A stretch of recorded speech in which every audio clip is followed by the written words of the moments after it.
I had my own blog before then. I was one of those bloggers, and from 2007 until I started here. And then before that, I was a co-blogger at another blog, and before that, I was on political bulletin boards. And, dude, oh yeah, you've been doing this shit a long time. A long time. Back when the beard was short. Yeah. I can't say when I had hair because I pretty much never had hair.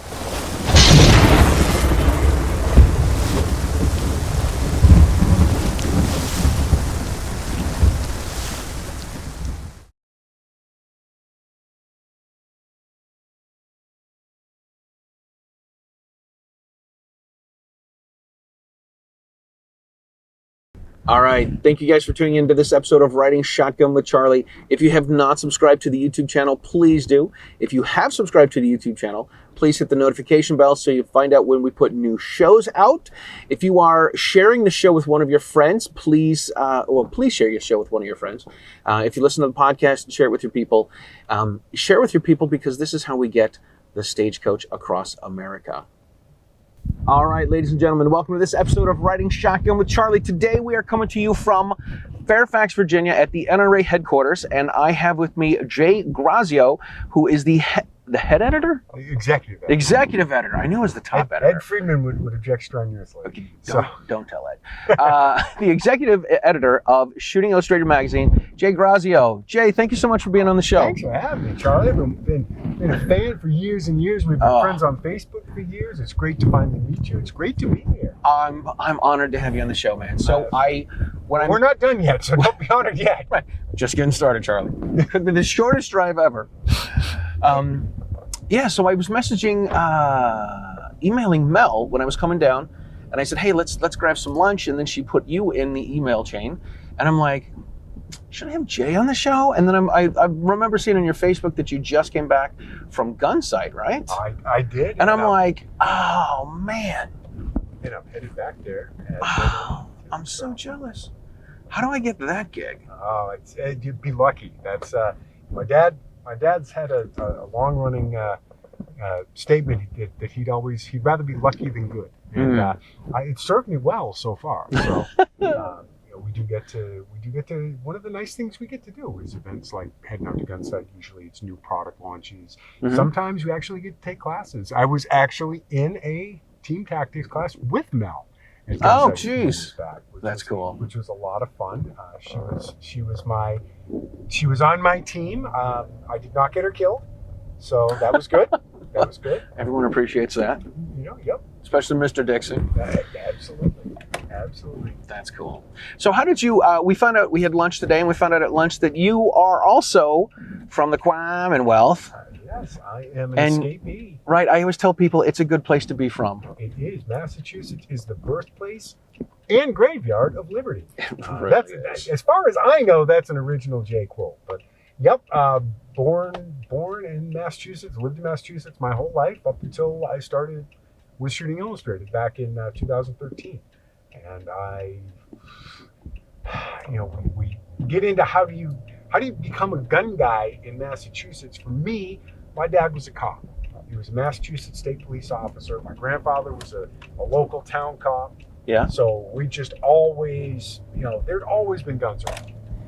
From the time I was like 2 years old, I was shown how to properly unload, not load it too, but how to make sure the gun was unloaded. We don't touch. We obey all the safety rules. Right.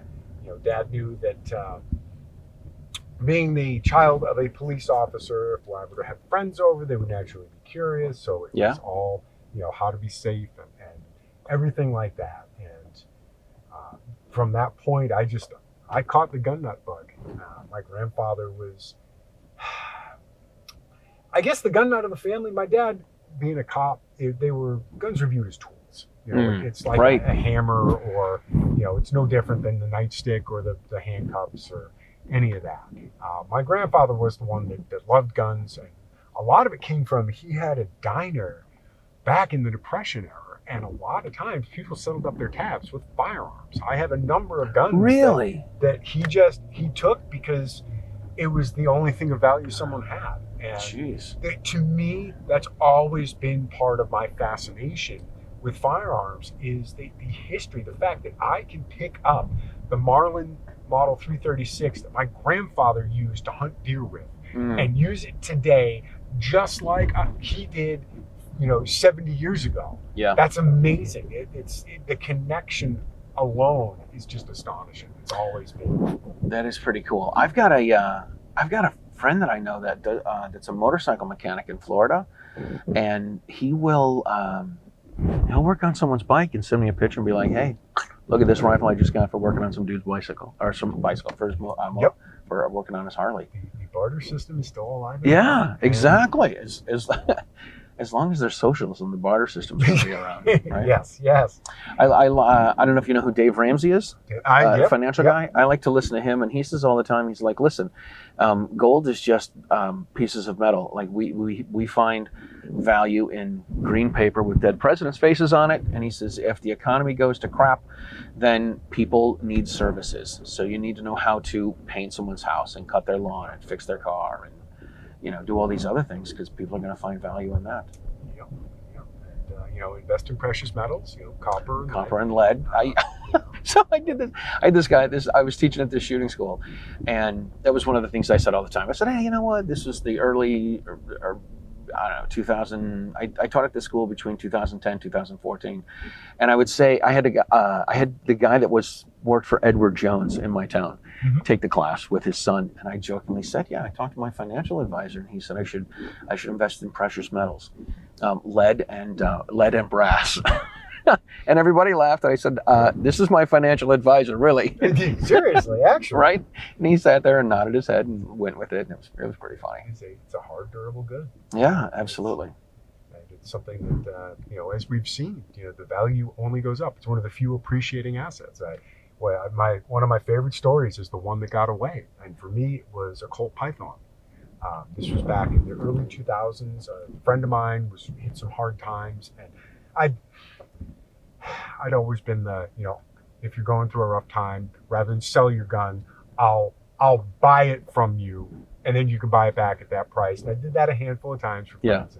He came to me and he was like, I've got this Python, and it was a 6-inch barrel, gorgeous bluing, it barely had been shot, and he wanted $1,000 for it, and I couldn't swing it. I had 2 little kids, and I already had like 4 or 5 357 Magnum revolvers, and I'm just like, I just can't. I would love to, and he understood. I ended up buying a 1911 from him, but and I think about what Pythons go for. This was like a 1970s, or really, the good Pythons, if you will. They're all good, of course, Cole.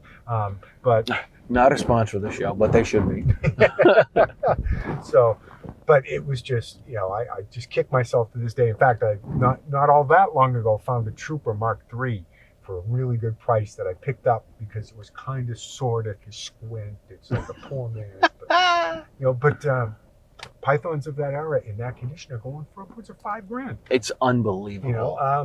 Another opportunity I have, and this one I don't kick myself as much, but I bought a Turkish Mauser off a gentleman, and he had an actual transferable M16, full auto, fully legal, but it was $10,000, which at the time was still good price, right? But $10,000 is still a lot of money. If I go to the wife and say, I want to drop $10,000 on a machine gun, she's going to be like, you better be able to live in it. I love you, honey. Yeah, she knows I'm joking. But it was one of those. I thought about it, and to me, it's like now that's like $30,000 to $40,000. Oh my God.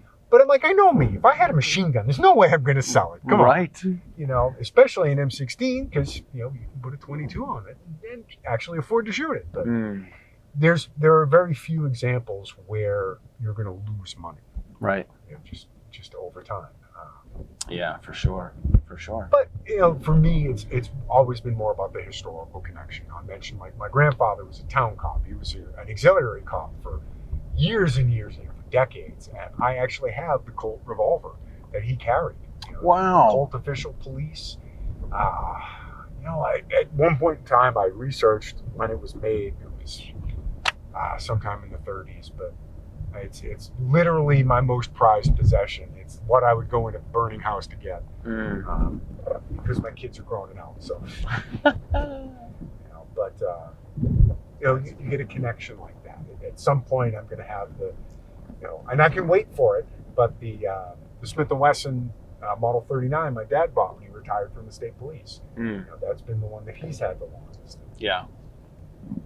So it's a way of connecting with the past in a manner that you can use in the way it was intended. I have quite a few firearms that are up to over 100 years old. We have a 1911 from 1917. Wow. I can take that to the range and shoot it just like it was shot 107 years ago. Oh my God. Guy did math on the fly. Whoa. It's impressive too. Yeah, I know. I mathed. So, just the ability to kind of reach back and just the engineering and mechanics. And I don't know anything about engineering, but I can respect it. Yeah. Are we going straight or just taking a left? We can. This is telling me we're taking a left. Yeah, let's go straight.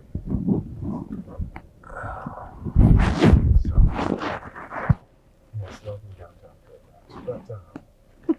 But I've always viewed firearms. One of the big attractions is the connection to the past. And I guess that's the American rifleman aspect, but of course also with many such events in our lives, there's the defensive aspect. So that's where I wound up in Shooting Illustrated. But gotcha. Let's get back to that. How did you end up?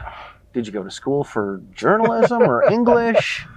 You became a phys ed teacher? Like, how does? Well, no. Actually, I have a degree in biology and a master's degree in biochemistry. So, yes, naturally, I became an editor. Sure. I have always, I was always in the sciences, and it became a way to support my gun habit. I started writing about guns because they interested me. And over time, it just kind of grew bigger and bigger. I started out arguing politics on the internet. I know nobody does that. Right. And then later on, a friend of mine started a blog, and he brought me on board to be like the resident gun guy. And then I started my own blog and started, things started picking up. I started, I will always have a special place in my heart for Laserlight. They were the first company that ever sent me products to review. Nice. I saw it was a little blurb in American Rifleman about the little laser sights that replaced the rear sight, and it intrigued me. They sent me some to test out, and it just kept rolling from there. Wow, that's cool. So I was reviewing stuff on my personal blog, and turned into, I wrote for Shooting Illustrated. I've written for Recoil, Western Shooting Journal, and they had an opening at Shooting Illustrated. And Ed Friedman reached out to me and said, "Hey, we think you should apply." Kind of like it's a lark. Like seriously, me? And the rest, as they say, is history. And part of it is just the whole process of going through college and graduate school is you do develop a certain familiarity with words and writing, and especially working on a thesis is hitting deadlines. And, being in the sciences does teach you to hit deadlines. And I was in a sales and marketing job, so I was familiar with maintaining websites and that sort of thing. So it's all transferable skills. But when you hit people with, I've got a master's in biochemistry, you're like, wait, what? Right. How do you get there? Yeah. How does that go into? You didn't go to school for journalism or English or no, biology. So that's cool. Where are you at on the Oxford comma? Officially, we do not use the Oxford comma. That is our style. But personally, I believe in it. So I've become a guy to believe in it. I do not, however, believe in the two spaces after a period. But that's even though I grew up in the time where you had a typewriter and ASDF, JKL semi. The younger people are like completely dumbfounded. What? My thumbs don't land there. But dude, I remember taking a typing course in high school, and I'm like, I'm never gonna need this skill. I'm never I'm gonna be a rock star. I'm not gonna have to type. I'm gonna have secretaries and I'm gonna have people. Right. I'm gonna have people do that stuff. Well, even voice to text. Even now, voice to text doesn't pick up. I get animated, and you can tell the Massachusetts comes out, and then the voice to text is like beats me what he's trying to say. Right. I quit. So so I still end up having to type a lot. There's content creation, and we do some video. Yeah. I'll plug I carry video series on defensive gear. Nice. And our other video series is Rifle Roundup. That's my co-worker Kevin Crichton's baby. He's our digital editor. Kevin Crichton, I've met him before. He's a good dude. Yeah. I've known Kevin for a very, very long time. I think since the first time I went to SHOT in 2012. This is Very cool. This is the way back machine. Right. Did you so you lived in Massachusetts. You started helping with blogs. You said you were doing podcasting for a bit. When do you get the offer from Shooting Illustrated? It was 11 years ago. 11 years ago, and that's what made you move down here? That's what a good part of it is, as you understand, it's the Massachusetts. Oh my God. Political atmosphere. It's the town I grew up in. I love it dearly. Some of the greatest experiences of my life. I coached my son's baseball team. I coached his basketball team. I was the Cub Master for his Cub Scout pack. Cool. Helped out with the Boy Scout troop, and just really the community. My dad lived next door to my dad. I built my house on family-owned land. I lived next door for many, many years, and he had a diabetic attack. Had not been diagnosed as diabetic, but I got a call from my mom that he was unresponsive and not behaving normally. So I came over and he was in the middle of his sugar had crashed. He wasn't coherent. And when we called 911, the first person to arrive was a firefighter who lived 2 doors down. And I'm watching people come in, and it's my son's soccer coach, and it's one of my Cub Scout dads, and it's one of the guys that I coach basketball with. And it was just, to me, it was the epitome of the small town experience. It was wonderful.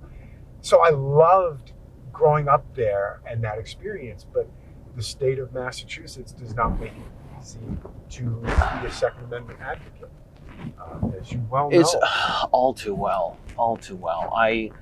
I go through the debating myself about where do I want to go and what do I want to do, right? And I hate it when I talk to people my age and they're like, I don't know what I want to be when I grow up. I'm like, I don't know what else I'd like to be, But I was talking with my daughter goes to college in Nashville, and I would love to move down to Middle Tennessee, but she called me up. We're trying to figure out. I took her to college this year, and we were talking. And I'm trying to figure out if we can convince her brother to move down too, right? If I can get the boy to come down, that'd be great. But then she's in college for 3 weeks, and she called me up and she's like, Dad, I'm not staying here after I graduate. It's September and it's 90 degrees. I'm like, okay. Yeah. But yeah, it's not that I'm trying to chase my kids around or anything like this, or I want them to not leave. I do want them to, but I'd like to find an excuse to move to free America.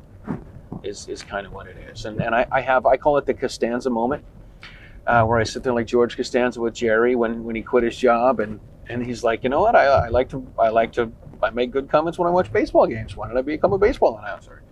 And Jerry's like, they usually do give those jobs to broadcasters. So, right, I got the Costanza moment. What do I do? Where do I want to go? Get into broadcasting. So I'm trying. I'm trying. I got a show. I got a live show that I do. I've got this show. I got to MC at the Gun Rights Policy Conference recently. So I'm trying, man. I'm MCing fashion shows. I got you. I'm doing it, man. Hard to believe. Nobody's ever going to ask me to do anything in a fashion show. Yeah, well, they asked me not to model. Well, yeah. So there we go. But, in fact, we talked over lunch. I got a great story. Oh yes. When I put my notice in, the job I'd been there for 13 and a half years. What were you doing? Okay, I was working in sales and marketing for a chemical company. Okay. And I'm not going to name them. I liked the company. They were very good to me. But on my last day, the COO of the company came up to me and he said, we're sorry to see you go, blah, blah, blah, the standard thing. You're going to work for the NRA. Thank you for never causing a gun incident. And I was just like, you've known me for 13 and a half years. I've been employee of the month on many occasions. Right. You know, I've helped out. I've never had any sort of disciplinary action ever. And that's what you come up with on my last day. Unbelievable. You know, and that's, to me, that's the Massachusetts mindset. It's that if you don't hate guns, if you're not afraid of them, if you don't think that they should all be melted down, you've got to be one of those weirdos. Mm-hmm. It's sad. It's sad that we have, I mean, it's kind of the medieval concept of the deodand, you know, that the object itself is evil. You know, that if someone is slain with a sword, it's the sword that is evil and has to be destroyed. Rather than saying maybe we should look at the person. Right. You know? It's nuts. I had a friend who, becoming a gun guy, I'm sure I've said this before. I lived with his family for a little while, like rented a room from them. I was in my mid-20s, young, single, blah, blah, blah. Became good friends with the family, the whole deal. I went on a trip to Europe with them. I played at one of their daughter's weddings. Their youngest daughter actually thought about asking if I would officiate their wedding. So we were close, right? But I become a gun guy. Duck Dynasty becomes a thing, and I was talking with the youngest daughter, and she's like, you know, I know we knew you before you were a gun guy, but you know, we know you're not like one of those Duck Dynasty guys. I'm like, are you kidding me? You went to Boston University. You've got a bachelor's degree. You've got a master's degree. You've traveled all over the world, and you're a frigging bigot. You're judging. Yep. You're judging first of all, you're judging the Duck Dynasty guys on how they look and thinking that they're rednecks and they have more money than all of us. And just because you knew me before I got into this, I'm an okay person. If you didn't know me before, I'm not an okay person. I don't hate insert group here. Some of my friends are that group. You know, and totally. It's perfectly fine to discriminate because you own firearms, right? But not if you do, an approved, it's nuts, pastime. Man. It is ridiculous. You know, and so much of it gets boiled down to ignorance. And one of the things that I was most proud of when I was in Massachusetts was I helped dozens of people get their Massachusetts firearm permits. Nice. People knew that I was the gun guy. Yeah. And they would ask. I'd open invitation, come to the range. You know, the gun. I'll bring the guns. The ammo's free. I will teach you a little bit about guns. I was not an instructor.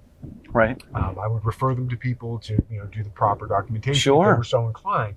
But it was an introductory. I would bring a couple of 22 pistols, a 22 rifle, mm-hmm. Some centerfire stuff, a revolver, semi-automatic, and we would go at whatever they were comfortable with. Some people shot the 22 revolver and that was it. And that was all they wanted to do. Some people went through everything. Some people made multiple trips where I had to bring ARs with me and whatnot. Mm-hmm. And many people, probably a good dozen just at my work alone, ironically enough, got their permit from coaching that I had with them. And that's cool. Helping people understand that there's no guns are not good, guns are not evil, guns are chunks of metal. It's no different than a toaster. It's the person using or misusing the tool. That's the issue. And it can be terrifying, and I get that. I've been very fortunate. I've never been, I should knock on wood, but never been mugged or anything like that. Right. But I can understand how, if you see things in the news and that is your only exposure to something, whether it's a firearm or anything. Right. Doesn't matter what it is. That's terrifying. Absolutely. And that's a lot of people. That's all they know about guns is they see on TV and in the movies. Yeah, and that's what happens on TV and the movies is not real life. And I see it as an instructor. So I do teach classes, and I've been doing it. I became an instructor in 2007. 2010, I started teaching at a shooting school. And then about 2014, 2015, I started doing classes on my own, and whatever, to get that little entrepreneur spark started. Gotcha. And I'm going to teach classes on my own and whatever. So when people come in and the light bulb goes off, it's a very gratifying feeling, and knowing that they're learning something new, they enjoy it, they don't hurt themselves. This is great stuff. Absolutely. It really is. And you can see too the wheels start to turn when you start dispelling some of the Hollywood myths. Right. When you put a J frame in someone's hand, run the target out to 25 yards, and have them fire 5 shots, and when they bring the target back and it's completely untouched. Right. You can use it twice. It's like yeah, exactly. It's that this is not it's not a death ray that mows down everything right. that you can see. If you've got the opportunity to bring a shotgun and run a target out at 10 yards and fire a load of buckshot at it, it's a baseball. It's not this massive swath of destruction that kills everything in its path. It's they are designed to do a specific thing, and that's all they do. That's what they do. And the crazy thing is too, it's the anti-gun ideology where they don't think people should have guns, but if something bad happens, call the police. Why do you call the police? We call the police because they have guns. Okay, so now you have to wait. I like to tell folks the average wait time for the police response is like 14 minutes. And I'm like, 14 minutes is listening to Stairway to Heaven twice. Yep. So put things in that perspective, right? You think it's a long song? Play it twice, and then the cops will show up. And that's if you're lucky. Yeah. I remember many, many years ago, there was a story. It was I want to say it was Oklahoma, where a woman called 911. She was on the phone with the 911 at the back door. Yeah. And the woman says, "You need to do what you need to do." She had a shotgun. She shoots the guy, and it's still like 15 or 20 minutes before the cops show up. But it's just they're in a very big county, and the cops happen to be at the opposite end of the county. And that's all it was. You have these large areas. People don't understand. People are used to the city where the response time might only be 5 minutes or 6 minutes, or and then you get into we get into politics a little bit. The same people telling us to defund the police and all cops are bastards are the same ones telling us you don't need a gun. That's what the police are for. Well, that doesn't. Right, we're going to call these bastards and have them come over and save us. If they're horribly bigoted people who hate certain groups, but they should be the only ones that have guns. Yeah, no. It doesn't make sense. Make any sense. It's not intellectually honest. Right. That's the whole thing. And just when you help someone open their eyes that you are your own first responder, you are the fastest, best response you're ever going to get. I heard somebody use this. I don't want to cut you off. I heard somebody use the phrase "an immediate responder," and I really like that. Yeah. You're right? kind of the 0th responder. It's not even first. Exactly, the 0th. And going back to the previous job, one of my coworkers, very nice guy, grew up in Maine, hunted, had a hunting knife in his truck just in case to be on the safe side, and was railing about the AR-15 and nobody needs a 30-round magazine for hunting, and I don't understand why these are illegal, blah, blah, blah. And I just looked and I was like, okay, what do you hunt with? And it was, a Winchester 70, let's say. I may not have been a Winchester 70. And it was in 30-06, classic hunting rifle. And I said, there's a scope, right? Yeah. I said, so what you have is a military-grade, long-range assassin's weapon, capable of killing someone from so far away they can't even see you. And he got so angry. And I said, that's what they're doing with the AR-15 in the 30-round magazine. Absolutely. I love that. It is portrayed in the worst possible light. And you can do that with you can do that with a pump action shotgun. The Germans launched a protest in World War I against the Remington at the Winchester 1897, the trench gun. Right. It was, you could just lay down this path of fire. And, the side that used chemical weapons is complaining about shotguns. Well, right. It's the whole, they call it the street sweeper too, right? That's a good name for it. Yep. I've even talked to some people like, yeah, we'll just get a shotgun because you don't have to aim it. No, you do. It's not magic. And of course, the worst one is we're just going to get a pump action shotgun and rack the slide. Right. Oh my gosh! Yes. Yeah. Yes. That's ridiculous, man. Just run away. And see, the problem is, what if they don't? What if they rack theirs? What if they? And of course, that leads into one of my, I'm sure as a gun guy, as a gun person. I'm sorry, I don't need to be specific. When we're watching television shows, and the guy that's been the person that has been pointing a shotgun at the protagonist, then racks the pump to show how serious they are. So you have an empty gun. Oh my God. And then they rack it again. That's my personal favorite. Is when Right. there's another time. So you're just dropping shells on the floor. My God, it's great. It's great. I teach the Utah class, and a video I used at the beginning is William Shatner from Boston Legal. Oh God. You know this one, right? Oh yes. And there's the guy that's robbing him. And he's like, Shatner's like, listen, we're trying to get a black man elected president here. You shouldn't do this. How's this going to look? And then the guy, he's got a 1911 or a single action semi-auto. He cocks the hammer back, and then he then he gets business. That's right. Now we're serious. Means business. Yeah, now we're serious. Or we were just kidding around. Right. Yeah, it's ridiculous, man. It is ridiculous. And when you watch that and you know something about firearms, you realize that. Oh, this guy. Hey. Yeah, we're on TV. What's up? Sorry, this camera record 24/7? No, it's a GoPro. Huh? It's a GoPro. Oh, it's GoPro.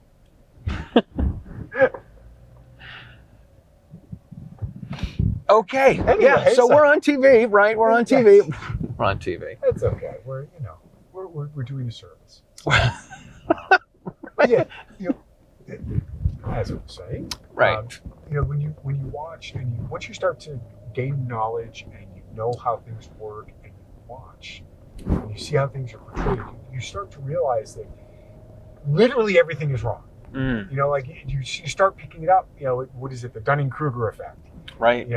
Where wait a minute.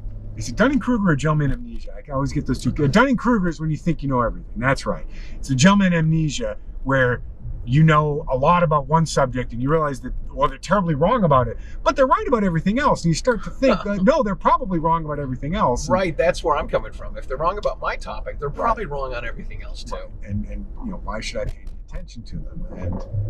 And that leads you into a whole Pandora's box, rabbit hole. Pandora's rabbit hole, if you will. Nice. Of just you start questioning things, but it's nice to be able to open eyes, and that's how I look at it. Nice. We can help people gain knowledge and shining light on ignorance, and that's what we're looking to do. Gotcha. We are going to want to keep going over. We want to find our way back to 50. Okay. Just keep an eye out. Yeah, we We're went. gonna stay on the left or go to the right? I think we stay on the right. Stay on the You left. stay. Yeah, stay. As I Yeah, point here. to- Yeah. I got a friend. Yep. No. I We got a definitely friend. don't want to go that way. Okay, there we go. I got a friend who would say, "Turn on my side or turn on your side." You know. Exactly. See, the problem is, it's like, oh, that's left. Yeah. What about that? Right. So. All right. Tell us more about Shooting Illustrated. Well, Yeah. it's of course my favorite. It is one of the 4 official journals of the National Rifle Association. If you're an NRA member and if you're not an NRA member, please, we urge you, please join us and select Shooting Illustrated as your official journal because we're the best. No offense to our friends at American Rifleman, American Hunter, or America's First Freedom. We are the home and self-defense oriented magazine of the National Rifle Association. We're the largest magazine devoted solely to home and self-defense, I think, in the world. Second only to American Rifleman, which does more historical things. And of course, American Hunters, hunting, and America's First Freedom is the political aspects of the Second Amendment, the fight for our rights. But I'd always been more interested in self-defense and had been writing more on having your permit. I love to tweak our friends in Texas by reminding them that I could legally carry in the state of Massachusetts before you could legally carry concealed in Texas. One of the slides that I use in my my home firearm safety class is from, I think it's Radical Gun Nuttery. I don't know if you've ever seen this. Maybe it might just be Gun Nuttery, not Radical. I can't remember. But they have a right to carry advancement. Oh, yes. The right to carry advancement from like the mid-'80s, yeah. From 86 up until 2024. And they obviously they update it when it needs to be updated. Yep. But people in Massachusetts, when they take the licensing class with me, they'll see that Texas was a red state that doesn't have a carry permit. Yep. And they're like, wait, you can't get a gun in Texas? I'm like, no. This is just to carry on your body. Right. You can carry openly. You can't carry concealed because they didn't have a carry permit. Right. I said Massachusetts is restrictive in that you can't buy ammo. I said you could say you want to take a lesson with me. I can't tell you to go buy some ammo and meet me at the range. I've got to buy it because you can't buy it. You can't buy guns. You can't buy ammo. You can't buy the stuff. You know. And they're like, oh wait. In the most technical of senses, if you do not have a permit in Massachusetts and you walk out of the gun range with a single piece of brass stuck in the tread of your shoe, you are committing a crime. Absolutely. And people don't realize that's how insane. Mm-hmm. I will still say Massachusetts is the worst in the country for gun laws. You hear that, Petrolino?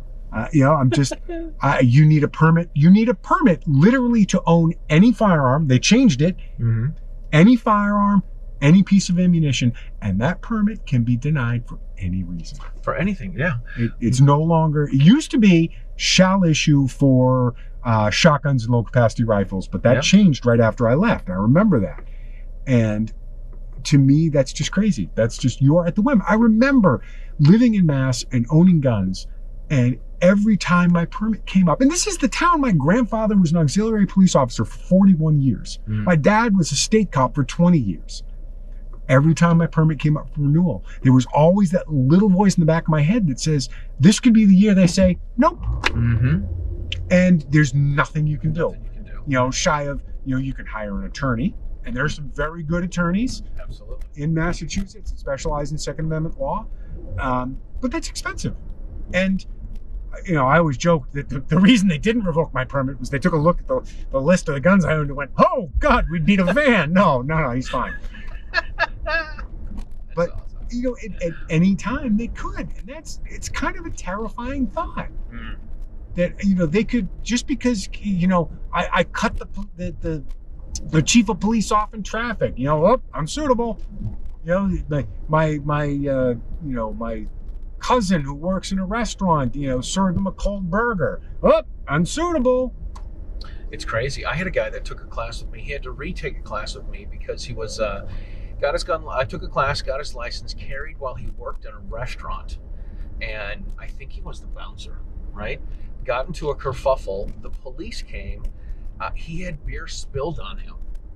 He reeked of alcohol. They took his license, and then he had to fight to get it back and take a new class to start over. He's like, I wasn't drinking. I smelled like beer because some dude, dumped a beer on me. Right. Work in a bar. Right. Yeah. Your shoes are sticky, the whole thing. Anyway, so Shooting Illustrated is more about the self-defense stuff. This means you get to have cool perks like go do some training. We absolutely do. It's one of the really nice things about the job that I have is I can do really neat things like go to Gunstie. I've been very fortunate. I've been to Gunsite. I've been to Thunder Ranch. I've been to. Really? Oh yes.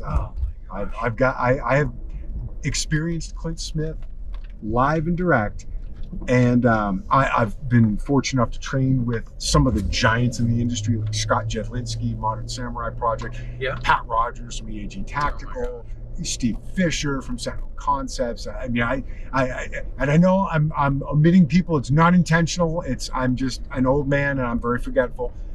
I've had the opportunity to take a lot of training. I still suck, mind you, but I've had a lot of training, but I still suck. It's one of those things. So I keep expectations low and fail to meet them. So there you go. We get to do a lot of really neat things, and that is one of the big perks. Salary's not one of them, but we're working on that. I kid, but I'm trying to think. I have been on. I shot my first deer this year. Wow. We don't. It's rather difficult to make a case for a defensive use on against a deer, but sometimes he had it coming. He gave you the middle hoof. Remember how I said I'd rather be lucky than good. Sometimes you're the only guy available, and you get to go do things like hunt deer in Texas. It's the experiences I've had have been nothing short of amazing. I realize how fortunate I am. I liken myself to, I'm the guy that, warmed the bench on the high school football team, getting called out during the Super Bowl. Hey, come on up, throw the ball for us. Right. And still to this day, there's like, why me? Like, how did I get so lucky that I'm not going to complain? So that's great, man. When people out there are like, who's this idiot Charlie's talking to? Well, there you go. I do have to admit, I was a little upset that I forgot to actually bring my shotgun. So I've had, let's see, I had Claude Werner brought out a full... Who writes for shootingillustrated.com. There we go. Claude Werner brought out a fully automatic MP5 airsoft gun. And it had like a green zombie muzzle, and a colored thing on the end of the muzzle. And I interviewed Mike Piwowarski in Florida. He's from Arms Room Radio, and he had a Mossberg 500 Serbu, which is like this big. Oh, yes. My gosh. Which was really cool. So he put that on, and we got to check that out in the car. That was pretty cool. And then I had somebody that wanted to bring a double barrel shotgun training gun that he had, but his son hid it on him and he couldn't find it. Oh my gosh. So yeah, I dig it. So you get to take classes with Clint. I would love to take a class with Clint, but I want to get him on the show, but I think he'd kick my ass. Like just to kick my ass. Clint is definitely one of the most unique personalities ever. He's okay. Here's where we can go back to Masayub's courtroom rules. Direct quote. Direct quote. Oh, if it's a direct quote. He Clint was giving us the briefing ahead of the, we took the oh God, I'm going to get this wrong, but his urban rifle class. We were there with Leupold and Smith & Wesson. And, as he's giving us the briefing on the class, what we're going to be doing, he says, they tell me I'm supposed to be nicer, so don't fuck up, please and thank you. So it was just perfect. It was just perfect. So that's great. And it's funny that when you mentioned Moss, I had a interesting experience once where we were kind of put on the spot at an event where someone's like, "What's your most embarrassing experience in the industry?" And I'm like, I'm really not at liberty to discuss, However, I do have one with Moss. It was NRA annual meeting 2011 in Pittsburgh, and we were at a group of friends, a group of bloggers, were out for dinner, and we happened to be at the same restaurant that Moss was having dinner at. He was coming out, we were coming in. We, of course, all, we're fanboy, fangirl. My God, Moss! Right. And I've been following Moss since the early 90s when he was based out of northern New Hampshire. And when I got a chance to speak to him, I said, Moss, are you still doing anything? I knew he'd moved down to Florida. Are you still doing anything up in Lebanon? And he's like, no, I'm Syrian. And I'm like, no, Lebanon, New Hampshire. It's just, I was like, no, I didn't walk up to you. Are you Lebanese? No. And as it turns out, he was out of, it wasn't Lebanon, New Hampshire. It was another, I forget which town it was, but that's great. But I remembered it being near Lebanon. It's just near Dartmouth, right? But yeah. No, so, I'm Syrian. So when I interviewed him, I got lost. I legit got lost. Right? I was trying to do this big square, and I ended up going too far, and then I turned around, and I didn't go far enough, and then I turned back around, and then I went further to make sure that I came back and I could get the right turn. It was a little frantic. Again, I'm thinking to myself, if I ruin this guy could kill me, and it's the end of my show, right? Not that he would, of course, but it's just that he's such a badass. So we're wrapping it up, we're buttoning up the show, and we're heading back to this campground. And I said, well, we don't have to call your wife Gail and tell her we're coming home. And he says, this is the first time in history an Arab has been kidnapped. Wow. I'm like, dude, that's gold. Yep. That was absolute gold, man. I I love that kind of stuff. So yeah, and it was nice in that I had a fun story that really wasn't bad. It was just I mean, it was in a bar, a very loud bar. Well, story I told at lunch about the tilted kilt, which is also a direct quote, but we'll save that one. But yeah, when you're save that one for the paid channel. When you're at a sport, that will be at Charlie's OnlyFans. But let's just leave it that when you're at a very loud sports bar with Ian Harrison, things happen. That's all I'm going to say. Love you, Ian. That's great. So yeah, but it's been pretty amazing. That's cool. I'm kind of a nobody who made it big. So that's great. Made it medium, I guess. Made it. You don't have to say how big it is. So, all right, well, listen, we need to wrap things up. Thank you so much for being on the show, Jay. Oh, hey, thanks for having me. We're going to put some links down below. If you are not a member of the NRA, you need to join at nra.org. If you are not a member of the Second Amendment Foundation, you need to go to saf.org. There's going to be a link below that. And if you're watching the show and you've made it this far, you need to share it with your people, because this is how we get the Stagecoach across America. Thanks for watching the show. We'll see you guys later.